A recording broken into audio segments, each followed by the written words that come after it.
மத்தேயு 5வது அதிகாரம் 8வது வசனம்.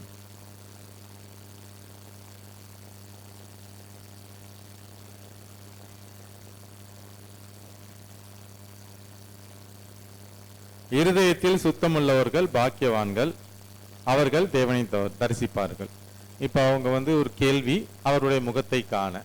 யார் அவருடைய முகத்தை காணன்னா இருதயத்தில் சுத்தம் உள்ளவர்கள் அப்படின்னு ஒரு வசனத்தை போட்டிருக்காங்க. அப்போ யார் அவருடைய முகத்தை காண முடியும்? இருதயத்தில் சுத்தம் உள்ளவர்கள். வேற ஏதாவது நீங்க பதில்? தேவனுடைய முகத்தை யாரால காண முடியும்?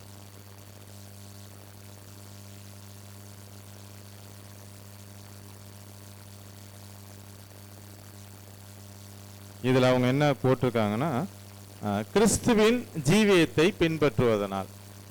அவங்க கொடுத்துருக்கிறதுல கிறிஸ்துவின் ஜீவியத்தை யார் பின்பற்றி வாழ்றாங்களோ, அதாவது கிறிஸ்துவின் ஜீவியத்தைன்னா அவர் ஒரு வாழ்க்கை முறைக்குள்ள இருந்திருப்பார்ல. இந்த பூலோகத்தில் வாழ்ந்த பொழுது அவர் எப்படி ஒரு வாழ்க்கை முறைக்குள்ள இருந்தாரோ, அவர் எப்படி வாழ்ந்தாரோ அந்த வாழ்க்கை முறையை, அதாவது இயேசு கிறிஸ்துவின் சிந்தையை உடையவர்களாக நம்ம அவருடைய குணத்தை பிரதிபலிக்கும் போது, அவருடைய வாழ்க்கை முறையை நம்ம வாழும் பொழுது நாம் என்ன பண்ண முடியும்?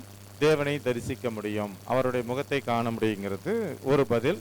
இரண்டாவது பதில் பார்த்தீங்கன்னா, ஆவியானவர் நம்முடைய உள்ளத்திலும் இல்லத்திலும் இருக்கும் பொழுது நம்மால் அவரை தரிசிக்க முடியும் அப்படின்னு ஒரு இரண்டாவது பதில். அப்போ ஆவியானவர் என்னுடைய உள்ளத்திலும் இல்லத்திலும் இருக்கணும்னா நான் எந்த முறையான ஒரு வாழ்க்கை முறைக்குள்ள இருக்கணும்னா, என்கிட்ட மாம்சத்தின் கிரியைகள்லாம் எதிர்க்கக்கூடாது. ஆவியின் கனியை உடைய பிள்ளைகளாக நம்ம வாழும்போது நம்மளால் என்ன பண்ண முடியும்? அவருடைய குணத்தை, அவருடைய முகத்தை நம்மளால காண முடியும் அப்படின்னு. இது ஒரு கேள்வி, 2 பதில் அவங்க கொடுத்துருக்காங்க.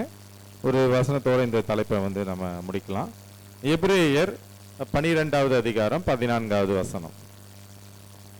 எபிரேயர் 12:14.